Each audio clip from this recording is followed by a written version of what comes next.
Vivir en la Tierra puede hacerte sentir diminuto. Tan solo eres uno de 8,000 millones en este mundo. Hay tantos personajes y cada uno con su rol. Muchos, si no es que la mayoría, están tratando de descubrir su pasión. Algunos persiguen actividades físicas y la acción, mientras que otros encuentran alegría en la educación. Hay quienes construyen y quienes cultivan, y quienes venden cualquier cosa utilizando su carisma. Pero, ¿acaso no somos más que nuestro trabajo? Ser parte de 8,000 millones debería de decirnos algo. Por nuestra cuenta, dejar huella es complicado. El quebranto y la necesidad nunca han descansado. Quizá fuimos diseñados para una tarea más grande, una en la que vayamos juntos y no distantes. El mundo es grande, eso es verdad, pero cuando Dios reúne a su gente, el impacto es evidente. Solucionar los problemas del mundo sería una gran hazaña, pero tal vez podemos comenzar con una palabra pequeña y extraña.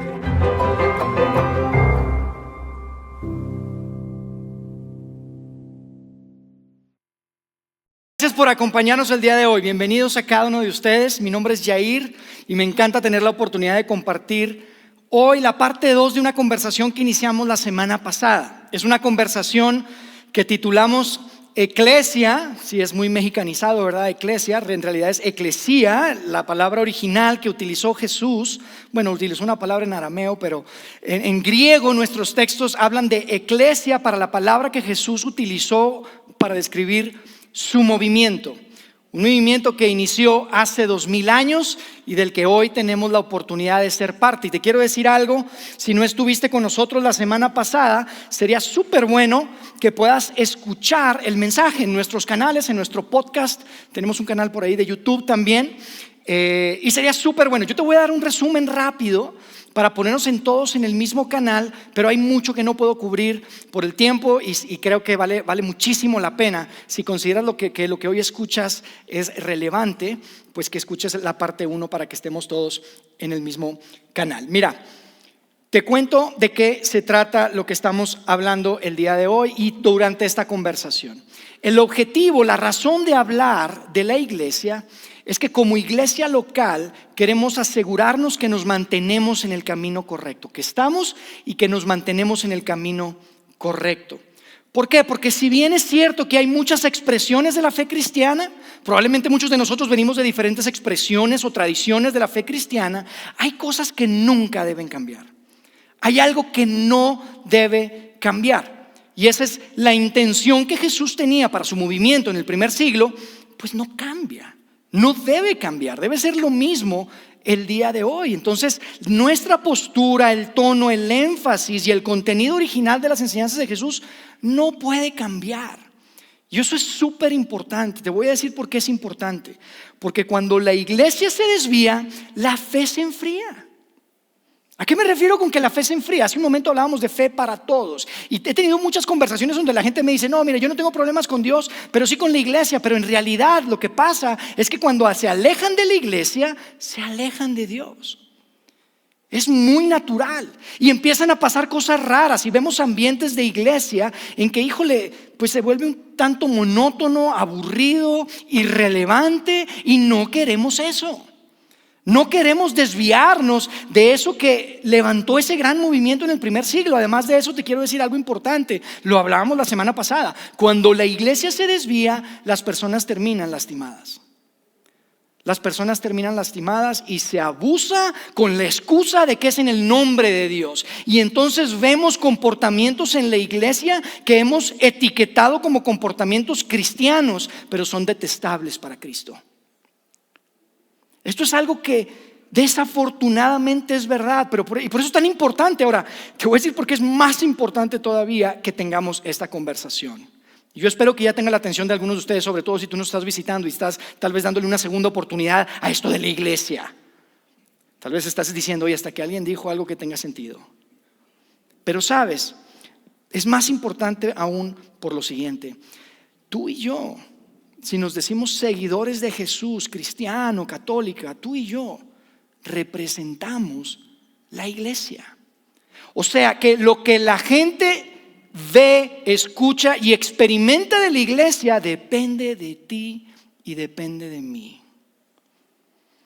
Y si no vivimos a la altura de nuestro llamado, distorsionamos el movimiento, distorsionamos la imagen que las personas que están fuera de nuestra fe tienen de Jesucristo. Y por eso es tan importante. Entonces lo que hemos decidido hacer en estas semanas es voltear a ver a esos primeros hombres y mujeres del primer siglo.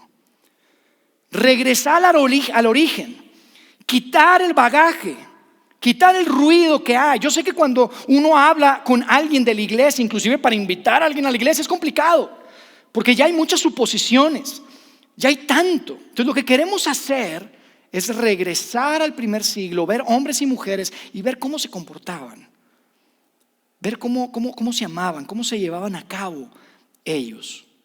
Eso es lo que vamos a estar haciendo. Y hoy en particular, a diferencia de la semana pasada, quiero que entremos de lleno a la historia, lo que sucedió, porque tenemos la fortuna de tener registros que han sido preservados por cientos de años, miles de años, y podemos regresar y podemos ver lo que sucedió y específicamente hoy cómo empezó todo. Hoy quiero que veamos el lanzamiento del movimiento.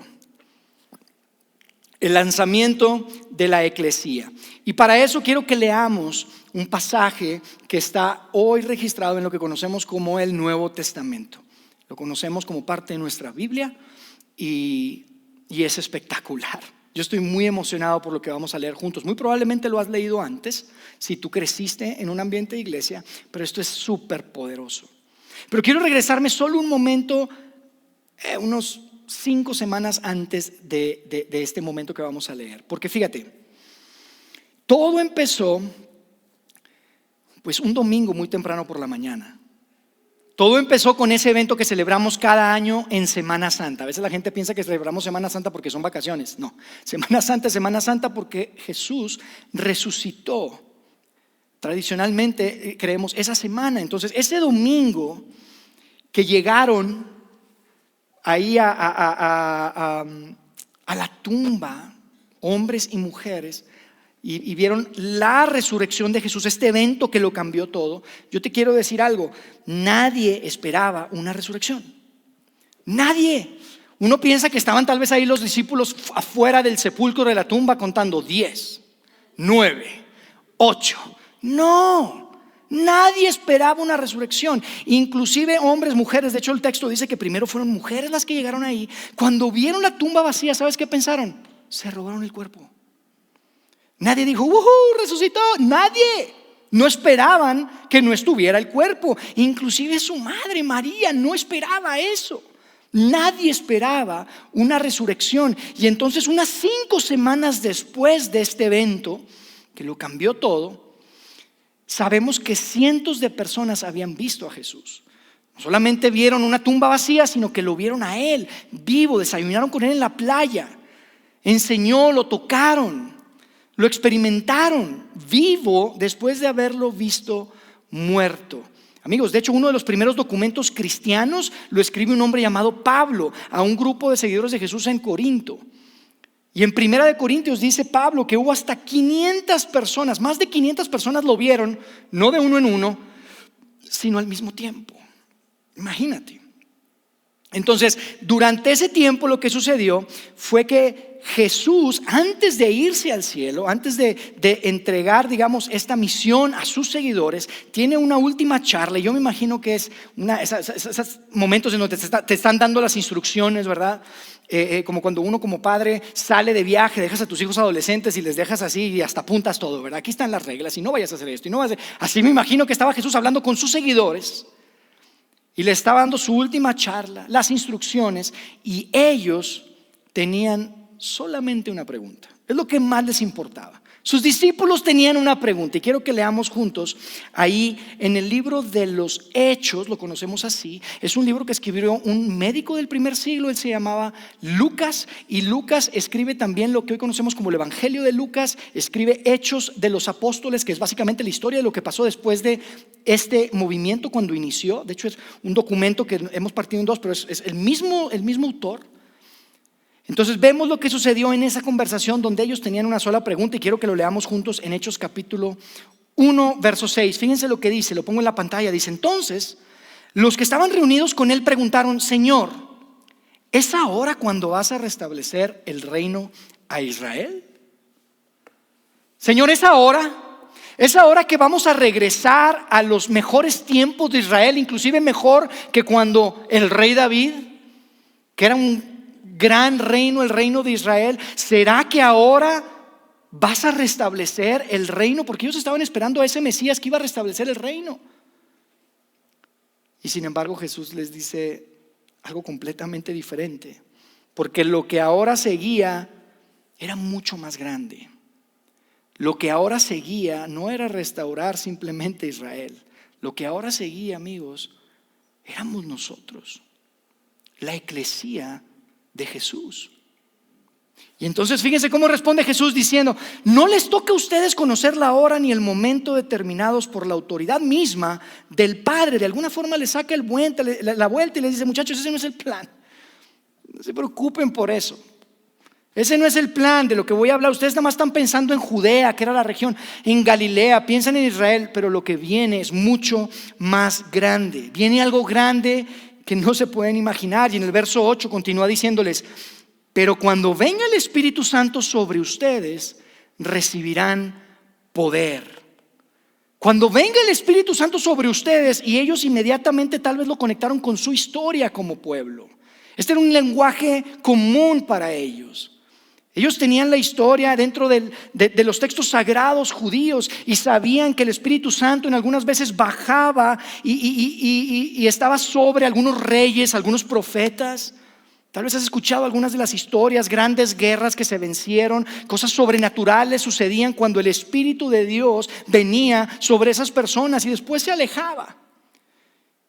Y entonces Jesús de alguna manera les está diciendo: recuerdan cuando aquellos reyes, cuando esos grandes profetas, recuerdan a Sansón, cuando hizo esos milagros y esas cosas insólitas, ese mismo poder vendrá sobre ustedes. Yo creo que ellos dijeron: wow, ahora sí ya entendí. Nosotros seremos responsables por restaurar a Israel y militarmente nos vamos a levantar. Si tendremos ese mismo poder que tenía Sansón, ese mismo poder que tenían los patriarcas, ese mismo poder que tenían los profetas, vamos a tumbar a estos romanos por fin. Y Jesús les responde: no va por ahí. Le sigue diciendo: recibirán poder. ¿Para qué? Serán mis testigos tanto en Jerusalén como en toda Judea. El poder será para que hablen de mí, para que sean testigos míos, de mi mensaje, de quién yo soy y lo que representa el que estemos hablando acá. Jesús, entonces no vamos a restaurar, no, me van a hacer testigos. Tal vez ellos estaban pensando, o sea, sí, en Jerusalén, y Jerusalén, para que tú sepas, es la ciudad, Judea es la región, es como decir Ciudad de México, el Valle de México, Jerusalén, Judea. Y ellos tal vez cuando escucharon testigos pensaron, tal vez, ¿qué, un juicio en la corte? ¿Cómo está esto? O sea, el poder no es para sacar a los romanos. Y Jesús sigue diciendo: Jerusalén, en toda Judea y Samaria. Y eso sí lo súper sacó de onda, porque Samaria, amigos, ni siquiera pasaban por Samaria. Yo creo que pensaron: esos ni siquiera son de los nuestros, no nos llevamos con ellos, Jesús. O sea, el poder va a ser para poder ser testigos en Jerusalén, en todo el área de Judea y también en Samaria, con lo que le sacamos la vuelta a Jesús. Y para rematar, fíjate cómo termina Jesús diciendo: hasta en los confines de la tierra. Van a recibir poder, muchachos. Yo me voy, pero no están solos. Van a recibir poder como en los viejos tiempos. Van a recibir un poder que les permitirá ser mis testigos en Jerusalén, en Judea, en Samaria y hasta en los confines de la tierra. Y yo creo que estaban en shock y dijeron: Señor, está exagerando Jesús, ¿verdad? O sea, Egipto, o sea, Roma, hasta en los confines de la tierra. ¿Será que está exagerando? Y la respuesta es no estaba exagerando. Aquí estamos, hoy, gracias a esa conversación que tuvieron hace 2000 años. Y yo te digo algo, amigo, esto era muy radical. Lo que Jesús les estaba pidiendo era radical. En ese tiempo, quiero que sepas que no había religiones como tal, como las conocemos el día de hoy. La gente tenía dioses dependiendo de dónde vivían. Los dioses tenían, digamos, su jurisdicción, ¿verdad?, en diferentes regiones. Entonces tú no andabas a la gente convirtiéndola a una religión o a otra. Si tú te mudabas de una zona geográfica a otra zona geográfica, adoptabas los dioses de esa zona, porque ahí es donde tenían poder. La gente no andaba cambiando de religión. A veces coleccionaban ciertos dioses de forma pues muy chistosa, la verdad. Pero lo que Jesús les estaba diciendo era completamente radical. Él no les estaba diciendo: ahora me van a agregar a mí a su colección de dioses y van a poner ahí algunas velitas y van a hacer algo para mí, porque independientemente de los dioses que tienen por su región, donde quiera que vivan, en todos los confines de la tierra, también me van a tener a ti. No, la propuesta de Jesús era todo o nada. Todo o nada. Y yo me imagino que los discípulos dijeron: ¿cómo? Jesús, ¿quieres que vayamos y que les digamos que todo lo que creían es mentira? O sea, yo creo que ellos pensaron: Jesús, ¿en serio? ¿Quieres que vayamos y les digamos que todo lo que les dijeron sus padres y sus abuelos y durante toda su historia, que es mentira, que eso no es verdad, que solo hay un Dios verdadero? Ese es el mensaje de Jesús. Que solo hay un Dios verdadero, y no solamente hay un Dios verdadero, sino que ese Dios decidió hacerse hombre y vino a nuestra tierra para mostrarnos y explicarnos cómo eres Dios. ¿Quieres que les digamos eso? Y no solo eso, para acabarla, que ese Dios tuvo a bien sacrificar su vida para perdón de nuestros pecados. Eso es lo que quieres que vayamos y digamos a los confines de la tierra, amigos. En ese tiempo inclusive el concepto de pecado pues ni siquiera existía. Los dioses no exigían obediencia, exigían sacrificios. El mensaje era radical, era completamente diferente, no era fácil. Si bien probablemente en Judea tenía un potencial, porque en Judea pues es un lugar donde ya tenían el Torá y tenían la ley y eran monoteístas, tenían un solo Dios. Amigos, fuera de Judea sinceramente no había mucha esperanza. Fuera de Judea es difícil, no es fácil el que un mensaje de este tipo tomara atracción. Y sin embargo le creyeron. Estos muchachos, hombres y mujeres en el primer siglo, escucharon a Jesús y le creyeron. Le creyeron por una simple razón. Estaban hablando con un hombre que habían visto ejecutado, que habían visto sepultado, y ahora estaba vivo. Le creyeron. Y fíjate lo que dice Lucas, registrado ahí mismo en Hechos capítulo 1, en el verso 14 dice: todos en un mismo espíritu se dedicaban a la oración. O sea, no reuniones de oración de 15, 20, 30 minutos, ¿ok? Se dedicaban a la oración. Estaban orando todo el tiempo. Eso es importante. Dice, junto con las mujeres. Y a mí me sorprende tanto esto. Uno lo lee tan rápido, no tiene ni una idea. Amigos, cuando esto se escribió, cuando esto sucedió, las mujeres y los hombres no hacían nada juntos, menos oración.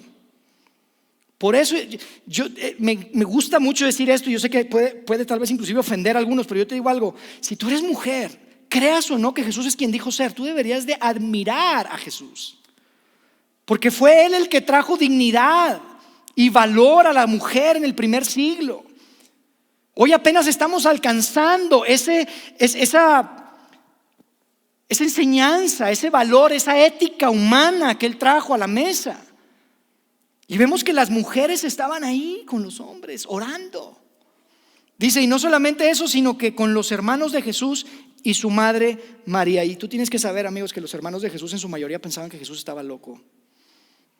Y es fácil juzgarlos tal vez, pero imagínate qué pensarías. ¿Cuántos tienen hermanos?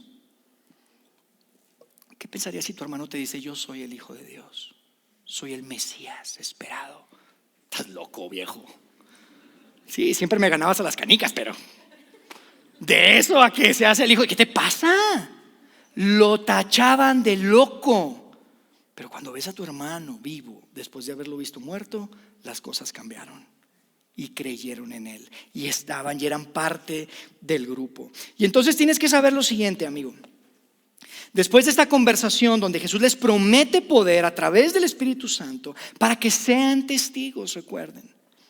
Sucedió que unos días después llegó el tiempo de una celebración judía. Y esto tal vez simplemente historia general. Tienes que saber que hay 3 diferentes celebraciones judías en donde había peregrinajes, si quieres decirlo así, a Jerusalén. Porque en ese tiempo ya era una realidad la diáspora judía, ya había el exilio. Había mucha gente que vivía en comunidades judíos como hoy en nuestra zona de la ciudad. Hay muchos grupos de judíos. En ese tiempo ya había en Roma, en Egipto, en diferentes lugares. Y entonces en esta celebración judía, que era una de 3 importantes en el año se llamaba el Pentecostés o Shavuot.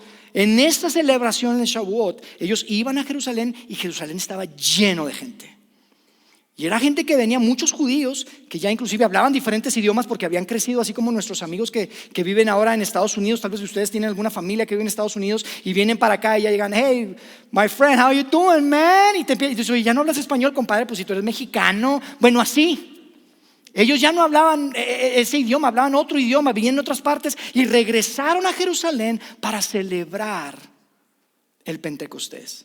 Esta celebración que era tan importante, era 50 días después de que tradicionalmente ellos creían que Moisés había recibido la ley de Dios en el monte Sinaí. Era una celebración, una de las más importantes, y estaba lleno de gente. Y durante esa celebración pasó lo que Jesús les prometió. Dice la historia que el Espíritu Santo bajó y vino sobre ellos de tal manera que les dio un poder muy interesante, un poder muy particular. No un poder militar, no un poder como el que tú esperabas. El poder tenía que ver con tener la capacidad de hablar y entender lenguas extranjeras y de cualquier lugar. ¿Por qué? ¿Por qué Dios eligió que la manera en la que se iba a expresar ese poder era a través de entender y de hablar idiomas de todas las regiones del Imperio Romano? ¿Saben por qué? Porque eran buenas noticias de gran alegría para todos. Eran buenas noticias. Y me encanta decir esto: si para ti el evangelio, la iglesia, el mensaje de Jesucristo no son buenas noticias, amigo, discúlpame, tienes la versión equivocada. Porque el mensaje de Jesucristo son buenas noticias. Y lo que Jesús quería y lo que Dios planeó era que todos pudieran recibir esas buenas noticias. Y por eso era tan importante. No solo era para Jerusalén, no solo era para Galilea, era para todos. Era para todos. Entonces ellos podían hablar. ¿Y te imaginas? Salieron a la calle y empezaron a hablar el lenguaje de todas esas personas que habían viajado, que venían de diferentes partes del imperio. Porque cuando Jesús dijo que era para todos, no estaba exagerando y no estaba bromeando. Era para todos. Entonces fíjate lo que sucedió en el verso 7 del capítulo 2. Dice que la gente estaba en shock y dice esto: ¿no son galileos todos estos que están hablando? ¿Cómo es que cada uno de nosotros los oye hablar en su lengua materna? O sea, estoy entendiendo todo lo que dicen. ¿Por qué? Lo estamos escuchando. Yo te digo algo, amigo, a veces se nos puede pasar esto, pero tienes que saber que estos galileos de los que se describen aquí, que Lucas deja por escrito, eran principalmente los seguidores de Jesús que estaban llevando este mensaje en diferentes lenguas. Todos los entendían y eran personas de la clase trabajadora. No eran muy educados, eran del norte del país. Los galileos no eran esas personas como de, es citadino, ¿verdad? No. No eran de Ciudad de México, eran de provincia, como decimos, o del interior, ¿verdad? Como dicen aquí en México algunos. No eran las personas más educadas para tener esta capacidad. Y todos decían, ¿cómo? O sea, será, inclusive hay gente que decía, ¿o están borrachos o qué? ¿Cómo le hacen para hablar? ¿Cómo es que estoy entendiendo todo? Dice, ¿cómo es que podemos escucharlos en su lengua materna? Y luego Lucas nos da detalles de dónde venían todas las personas que estaban celebrando el Pentecostés ese día ahí en Jerusalén. Dice, partos, medos, elamitas, habitantes de Mesopotamia, de Judea y de Capadocia, del Ponto y de la provincia de Asia, de Frigia y de Panfilia, de Egipto. Y sigue diciendo, yo le corté aquí, pero dice, y visitantes llegados de Roma, cretenses y árabes.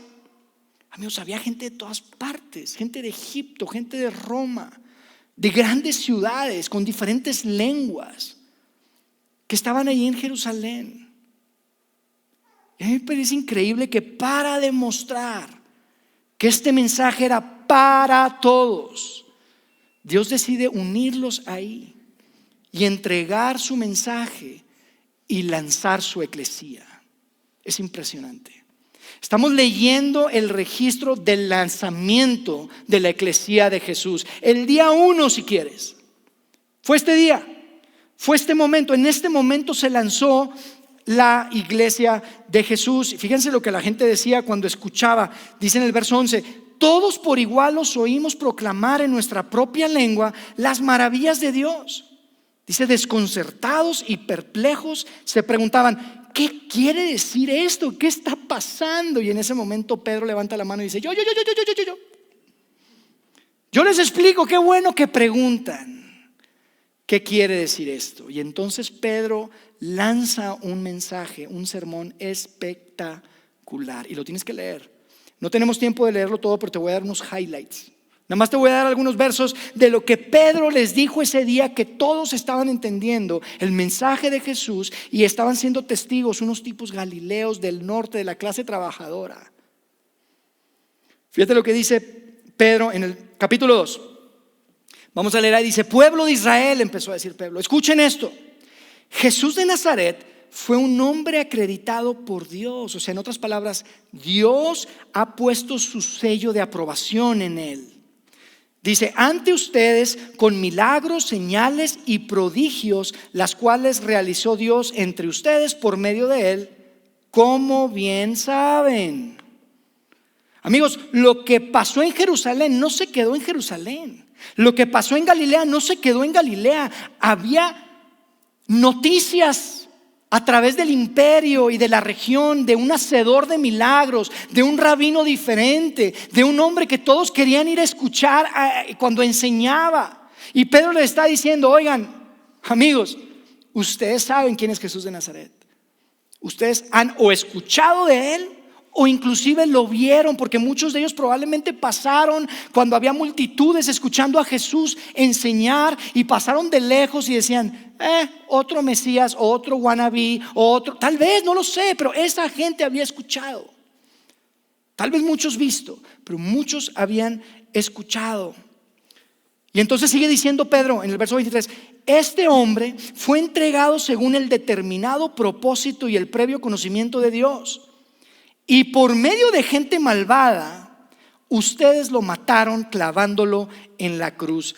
Dice tres cosas. Lo primero dice: a ver, esto no se salió de las manos del plan de Dios, esto es parte del plan de Dios. Y después les dice de frente y duro y a la cabeza, y les dice: ustedes como nación son responsables de haberlo entregado a gente malvada. Ustedes son responsables, y él es parte de esa nación. Le está hablando a judíos.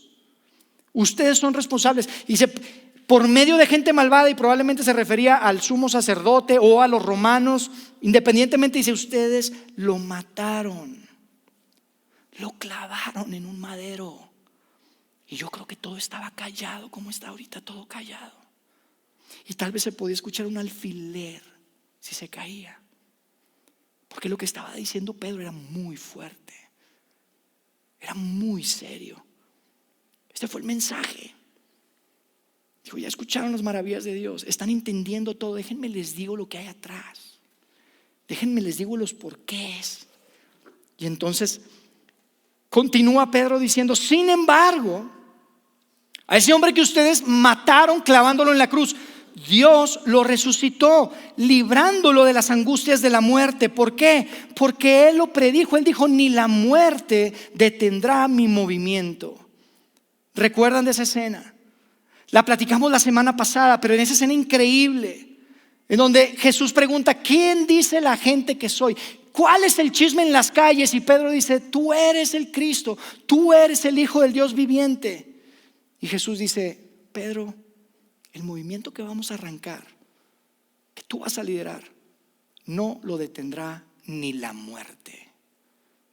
Y entonces Pedro dice: Dios lo resucitó, librándolo de las angustias de la muerte. De hecho, su muerte y su resurrección fue la razón por la que esto empezó. Dice, porque era imposible que la muerte lo mantuviera bajo su dominio. Y mira, no puedo leer todo lo demás. Por favor, léanlo despacio llegando a casa. Asegúrate que no estoy sacando nada de contexto, amigo, amiga.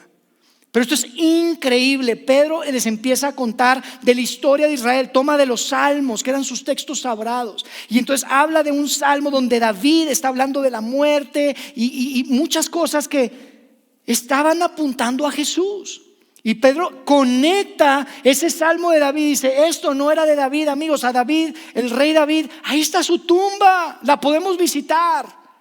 Se quedó muerto. De lo que estaba hablando David, porque estaba hablando de ese rescate, del Dios que rescató y que de ese Padre Celestial que vino y resucitó a Jesucristo con poder.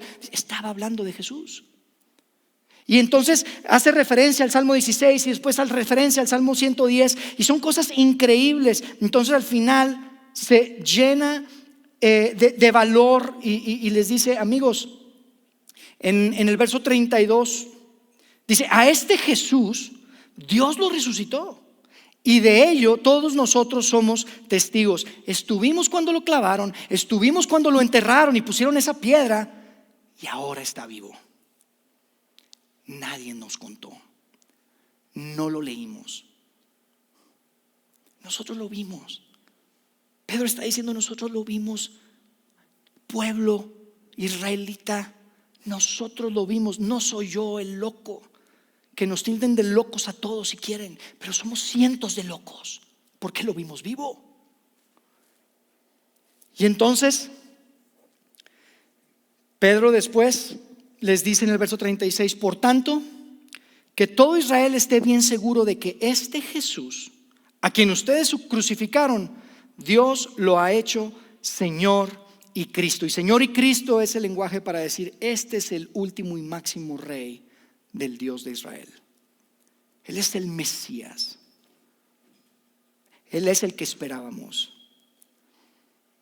Y fue tan poderoso lo que sucedió esa noche, que dice en el verso 37 que cuando oyeron esto, todos se sintieron profundamente conmovidos y le dijeron a Pedro y a otros apóstoles, hermanos, ¿qué hacemos? ¿Qué debemos hacer? Es increíble. En este pasaje, si lo lees en otras versiones, dice que las palabras de Pedro atravesaron y traspasaron el corazón de las personas ese día. ¿Sabes lo que eso significa? Significa que ya no se iban a resistir más. Todas esas preguntas que tenían, todos esos cuestionamientos de no estoy tan seguro, pero ¿y esto qué?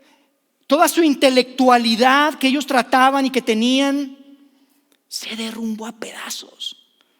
Las palabras de Pedro atravesaron su corazón. Se dieron cuenta que estaban equivocados. Se dieron cuenta que no tenían la historia totalmente completa. No la tenían entera. Se dieron cuenta que su Mesías había pasado frente a ellos y se lo habían perdido. ¿Qué hacemos?, dijeron. ¿Qué hacemos? Y Pedro les respondió con mucha autoridad, les dijo, asistan a la iglesia regularmente. No les dijo eso, ¿verdad? Porque esto no se trataba de una reunión de domingo, amigos. Esto no se trataba de un edificio o una gran catedral. Les dijo, definan una lista de verdades doctrinales, porque vamos a hacer un curso de teología sistemática para que todos entiendan los misterios de Dios de forma clara. No les dijo eso. Pero ¿qué hacemos? Y ahora lo que responde Pedro, de una forma sobrenatural, creo yo, no solamente lo habló a esos hombres y mujeres que estaban celebrando Pentecostés ese día. Eso te está hablando a ti y me está hablando a mí. Nos está hablando a nosotros. Y fíjate lo que dijo Pedro. Arrepiéntanse. ¿Qué hacemos, Pedro? Arrepiéntanse y bautícese cada uno de ustedes en el nombre de Jesucristo para perdón de sus pecados. Arrepiéntense y bautícense. Y amigos, algo tan interesante aquí, porque tal vez tú piensas, estos eran de los pecadores, ¿verdad? Estos eran de los rebeldes. Amigos, estos eran judíos piadosos. habían hecho la peregrinación a Jerusalén, eran buenas personas, no eran rebeldes, eran buenas personas y Pedro les está diciendo: arrepiéntense para perdón de sus pecados. ¿Cuáles pecados? ¿Cuáles pecados? Todos sus pecados. ¿Escuchaste bien? Todos sus pecados. Todos sus pecados. Y yo me imagino que Pedro les trataba de explicar y decir: yo sé que ahorita están viniendo y traen sus sacrificios, y ese sistema del templo en el donde había una ofrenda sacrificial a Dios, pues era la manera en la que estábamos bien con Dios. Por las cosas malas, por las equivocaciones, por las faltas que hemos cometido, y ese sistema funcionó bien. Pero ¿qué creen? Ese sistema del templo y de los sacrificios se acabó. Ese tiempo ha terminado, tuvo su lugar y estuvo muy bien, porque por mucho tiempo Dios pasó por alto sus pecados.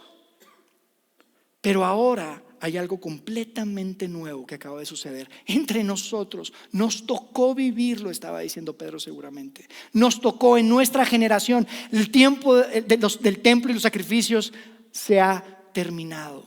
Ahora es un nuevo tiempo, hay que cambiar nuestra forma de pensar. Necesitan arrepentirse. Arrepentirse significa eso: cambio de pensamiento, cambio de dirección. Ustedes iban para acá, ahora necesitan ir para acá.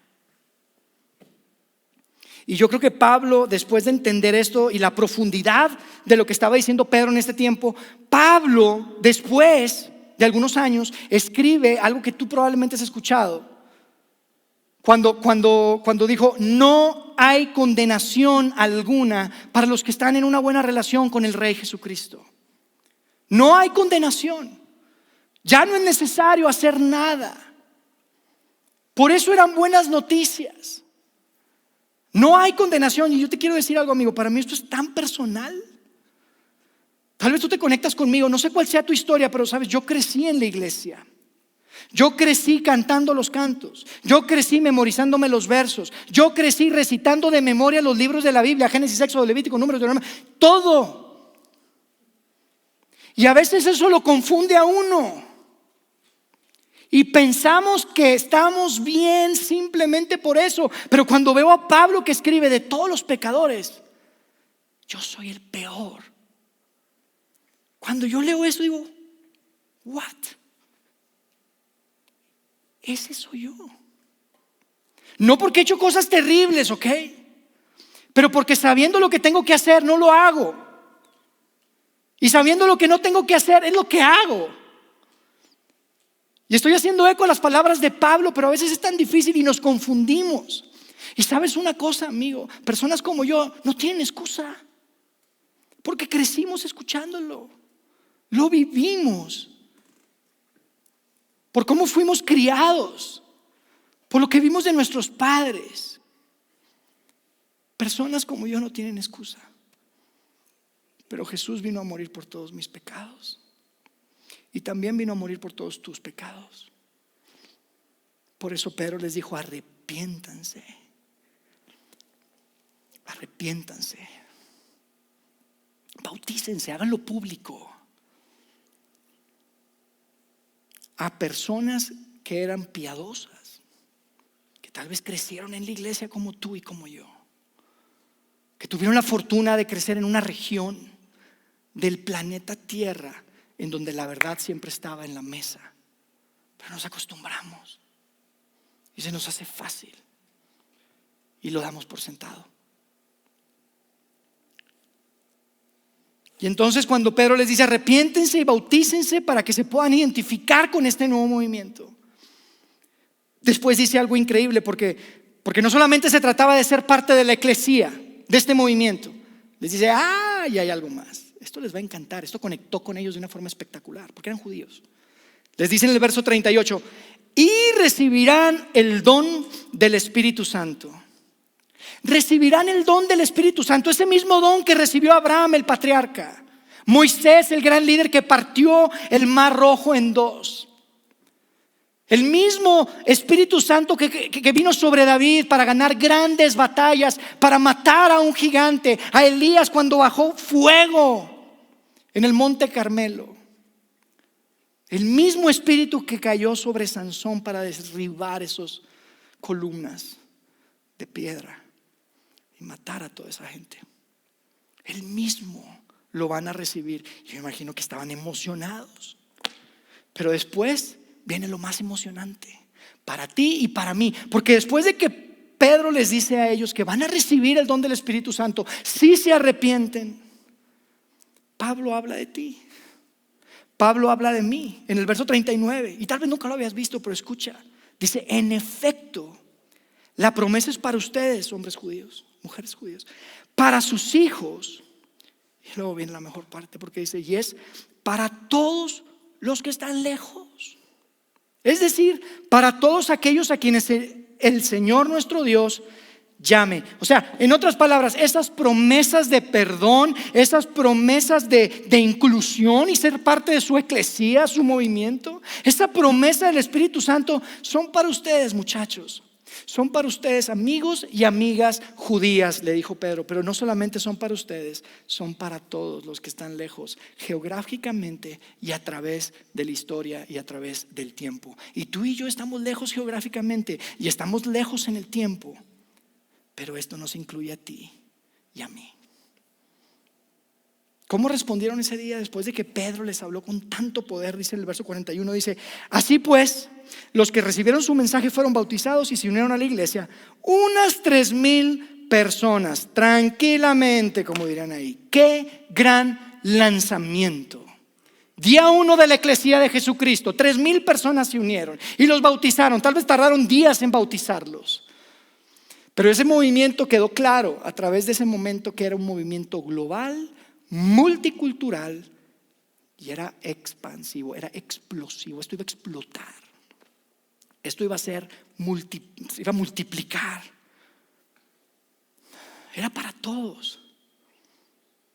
Era un movimiento que estaba anclado en lo que dijo Pedro ese día que platicaron con Jesús, los discípulos, y Pedro declaró que Jesús es el Cristo, el Hijo del Dios viviente. Ese era el epicentro del mensaje. ¿Quién es realmente Jesús? Esa es la pregunta que tú te tienes que hacer, amigo, amiga. ¿Quién es realmente? ¿Quién dices que es Jesús?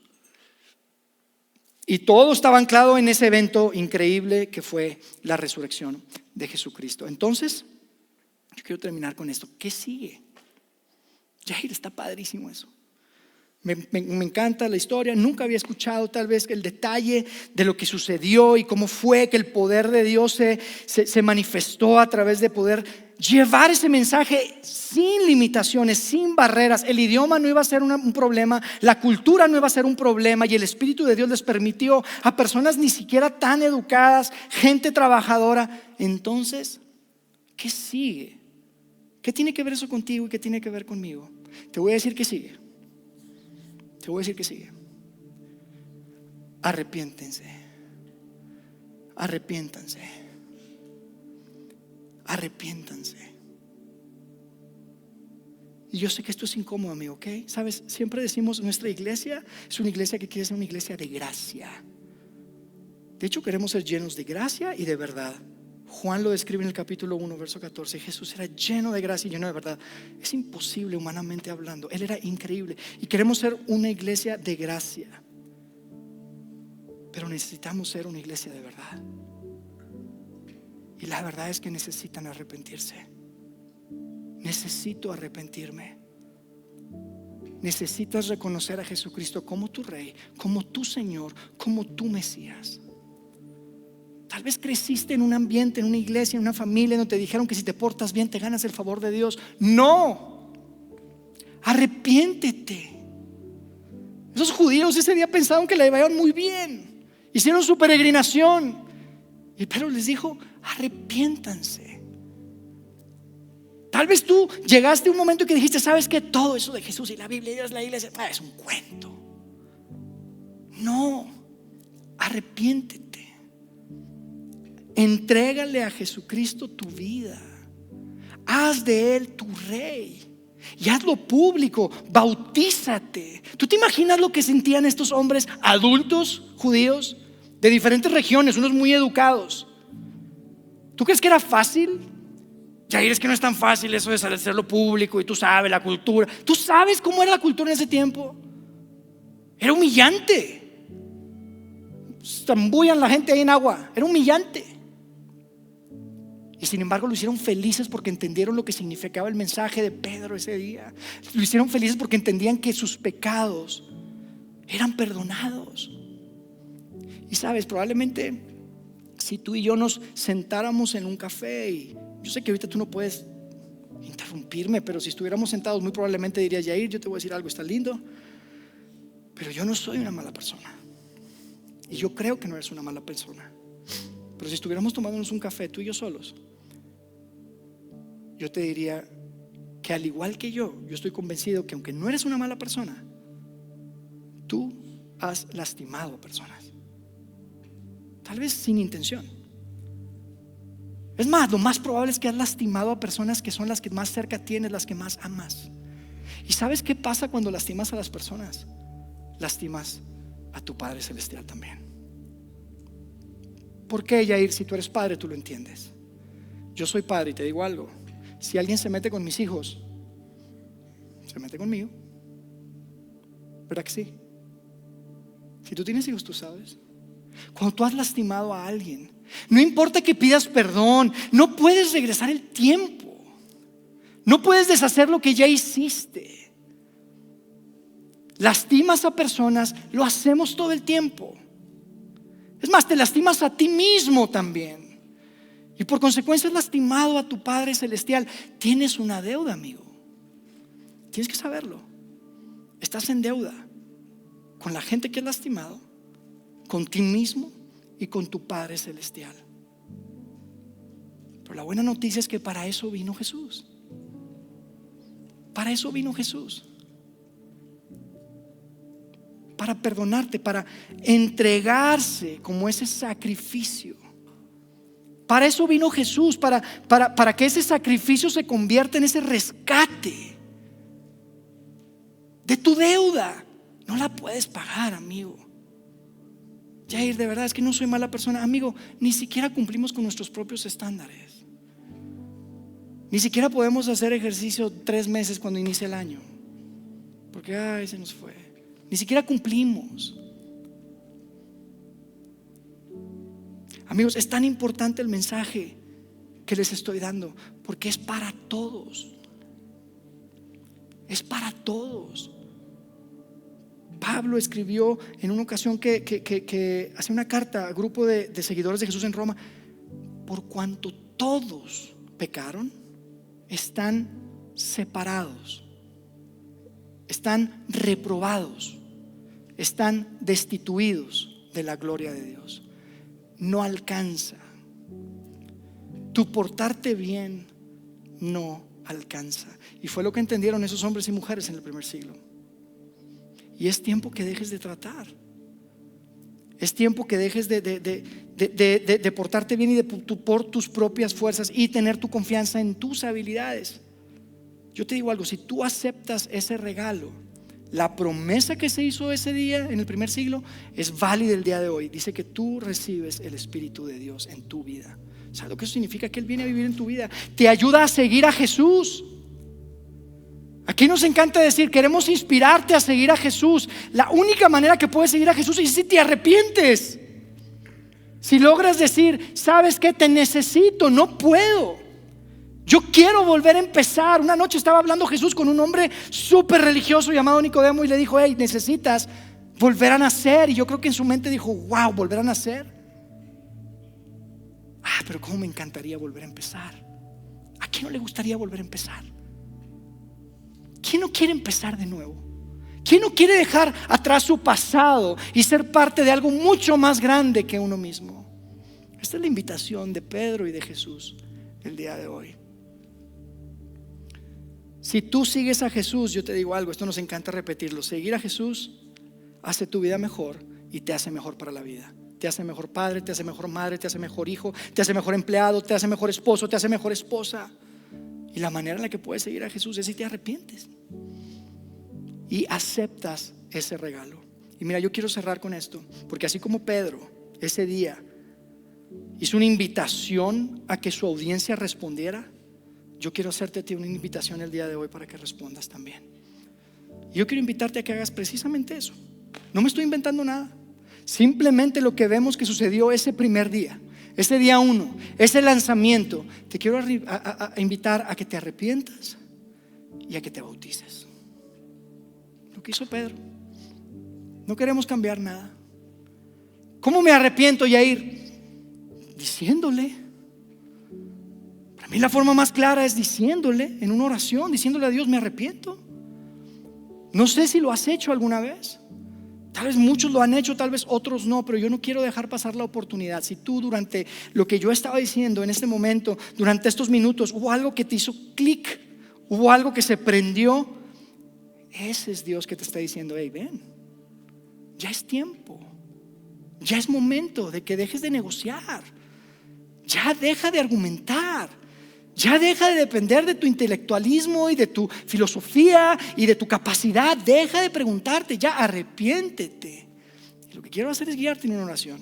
Y la forma en que quiero hacerlo es que todos la hagamos, independientemente si tú ya la hiciste, ya has hecho de Jesucristo tu Señor y tu Salvador. Quiero que la hagas, porque si tú no la has hecho, yo quiero que la hagas. Y no quiero que tengas vergüenza, no quiero que tengas miedo. Quiero que todos la hagamos. Ahora, si tú estás acá y no estás seguro, para nada te preocupes. Yo no te quiero empujar o hacerte manita de puerco para que tú repitas esta oración. Pero amigo, si este es tu día, no te lo pierdas, porque este es el momento de arrepentirte y de tomar la decisión de hacerlo público. Así que yo quiero hacer algo diferente. Créeme, nunca lo hacemos, pero hoy sí quiero pedirles que todos se pongan de pie, por favor. Vamos a todos ponernos de pie. Y quiero que repitamos esta oración. Quiero que cierres tus ojos y repitas después de mí la siguiente oración. Padre Celestial, no quiero más negociaciones. No quiero resistirme más. Hoy pongo mi fe en Jesucristo. Hoy pongo mi fe en su sacrificio, como ese rescate por mi naturaleza rota. Venga tu reino en mi vida. Venga a tu reino hoy. Hágase tu voluntad hoy y siempre. En el nombre de Jesús. Amén. Ahora déjame orar por ti. Dios, gracias porque podemos ser parte de un movimiento tan extraordinario. Dios, que podamos asombrarnos, Padre, de que hoy, 2000 años después, estamos llevando hacia adelante ese mandamiento, esa promesa que tú hiciste a esos hombres y mujeres en el primer siglo. Dios, que cada hombre y mujer que hizo esta oración pueda tomarlo muy en serio. Y que si hay personas acá que también que hicieron la oración o que ya la habían hecho, que puedan dar ese paso de hacerlo público y planear bautizarse en agua, como lo hicieron esos 3000 personas ese día. Padre, queremos hacerlo bien. Queremos representarte bien en nuestro tiempo, en nuestra ciudad. Que cuando la gente escuche cristiano, piensen en Jesús. Y que cuando la gente escuche iglesia, puedan pensar en ese movimiento espectacular del que hoy tenemos el privilegio de ser parte. Quédate con nosotros en el nombre de Cristo Jesús.